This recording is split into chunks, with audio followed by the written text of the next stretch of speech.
કેનેડામાં એક બાદ એક નિયમો બદલાઈ રહ્યા છે। આ બધાની વચ્ચે જો તમે 2025માં એઝ અ સ્ટુડન્ટ કેનેડામાં જવાના હોવ તો આ ખાસ વિડીયો તમારા લોકો માટે છે।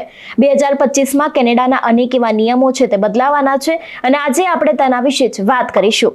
નમસ્કાર, હું હંસિની અને તમે જોઈ રહ્યા છો નિર્ભય ન્યૂઝ। છેલ્લા એક વર્ષમાં કેનેડાના અનેક એવા નિયમો બદલાયા। આ બધાની વચ્ચે જો તમે 2025માં એઝ અ સ્ટુડન્ટ ત્યાં જવાના છો તો હવે તમારે અમુક બાબતોનું ખાસ ધ્યાન રાખવું પડશે। આજે આપણે તેના વિશે જ વાત કરીશું। વિદેશ મંત્રાલયે આ વર્ષે સંસદમાં જણાવ્યું હતું કે 4.27 લાખ ભારતીય વિદ્યાર્થીઓ કેનેડામાં અભ્યાસ કરી રહ્યા છે। કેનેડામાં અભ્યાસ કરવાના મુખ્ય કારણો તેનું વર્લ્ડ ક્લાસ એજ્યુકેશન અને ડિગ્રી પછી જોબના વિઝાનું છે। જો કે કેનેડાએ તાજેતરમાં ભારતીય વિદ્યાર્થીઓને લગતા ઘણા બધા નિયમો છે તેમાં ફેરફાર કર્યો છે, જેના કારણે ભારતીય વિદ્યાર્થીઓને ઘણી બધી સમસ્યાઓનો સામનો પણ કરવો પડી શકે છે।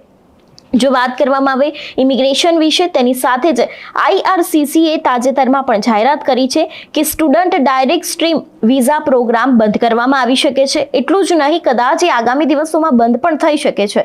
કેનેડામાં ભારતીય વિદ્યાર્થીઓ માટે સૌથી મોટો ફેરફાર આ ગણવામાં અત્યારે 2025માં આવી રહ્યો છે। ભારતીયો માટે અત્યારે હાલ વિઝા મેળવવું સરળ હતું, પરંતુ હવે તે જ વિઝા મેળવવા ખૂબ અઘરા બની શકે છે તેવું પણ લાગી રહ્યું છે। જો વાત કરવામાં આવે તમામ સ્ટડી પરમિટની અરજીઓને હવે નિયમિત રૂટમાંથી પસાર થવું પડશે, જેના કારણે સ્ટડી પરમિટ મેળવવી પણ એટલી જ મુશ્કેલ બનવાની છે। ત્યારે આજે આપણે વાત કરીશું કે STS ને દૂર કરવાના ફાયદા અને ગેરફાયદા કયા હોઈ શકે છે।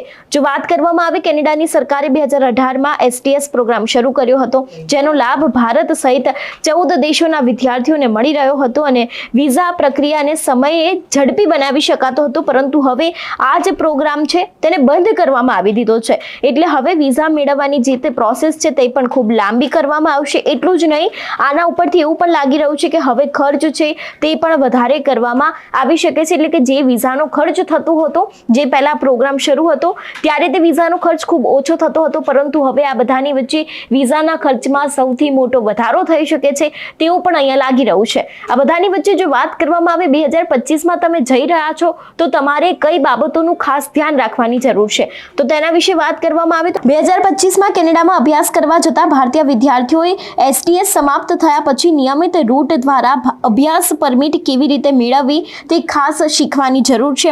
એટલું જ નહીં, તેમને પ્રવેશ અને વિઝા માટે જરૂરી તમામ મહત્વપૂર્ણ દસ્તાવેજો વિશે પણ જાણકારી મેળવવી ખૂબ જરૂર છે। અને જો તમે આવતા વર્ષે કેનેડામાં અભ્યાસ કરવા જવાના છો તો યાદ રાખો કે હવે તમને STS દ્વારા અભ્યાસ પરમિટ મળશે નહીં। એટલે કે તમારે હવે રેગ્યુલર વિઝા છે અથવા તો રેગ્યુલર જે તે અરજી થાય છે તેના માટેથી જ હવે તમારે આની પ્રોસેસ છે તે કરવી પડી શકે છે। એટલે આ એક મેઇન નિયમ જે અત્યારે હાલ 2025માં બદલાયો છે, જે અત્યાર સુધી ચાલુ રાખવામાં આવ્યો હતો તે પ્રોગ્રામને અત્યારે હાલ બંધ કરી દેવામાં આવ્યો છે।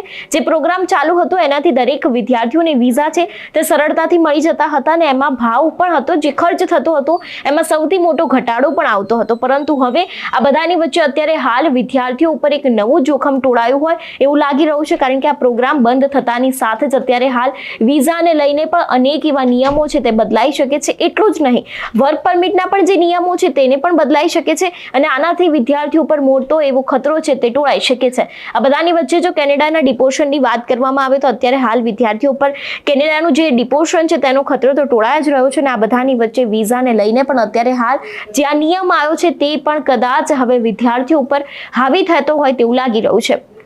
જો અત્યારે ગુજરાતીઓની પરિસ્થિતિની ત્યાં વાત કરવામાં આવે તો ગુજરાતીઓની જેટલી પણ અત્યારે ત્યાં પરિસ્થિતિ ચાલી રહી છે તે ખૂબ જ ખરાબ છે। એટલે કે એ લોકો અત્યારે ખૂબ સર્વાઈવ કરી રહ્યા છે, ત્યાં કેવી રીતે જોબ મેળવવી એવા અનેક એવા ફાફા પડી રહ્યા છે। આ બધાની વચ્ચે વિદ્યાર્થીઓને લઈને જે આ પ્રોગ્રામ બદલાયો છે તેના માટે પણ હવે કદાચ તે લોકોને વિઝા મેળવવા ખૂબ મુશ્કેલ પડવાના છે। એટલે એવું કહી શકાય કે 2025ના વર્ષની શરૂઆતમાં જ વિદ્યાર્થીઓને એક મોટો આંચકો છે તે લાગી ગયો છે, એક મોટો ઝટકો લાગી ગયો છે, કારણ કે જે વિઝાની વિદ્યાર્થીઓ રાહ જોઈને બેઠા હતા હવે તે જ વિઝા છે તે મોડા આવી શકે છે અથવા તો પછી તેમાં ખર્ચનો પણ વધારો થઈ શકે છે।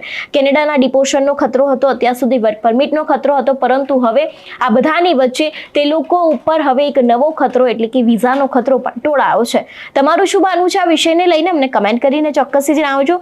તેની સાથે જ મારી ચેનલ નિર્ભય ન્યૂઝને લાઇક, શેર અને સબસ્ક્રાઇબ કરવાનું ભૂલશો નહીં। નમસ્કાર।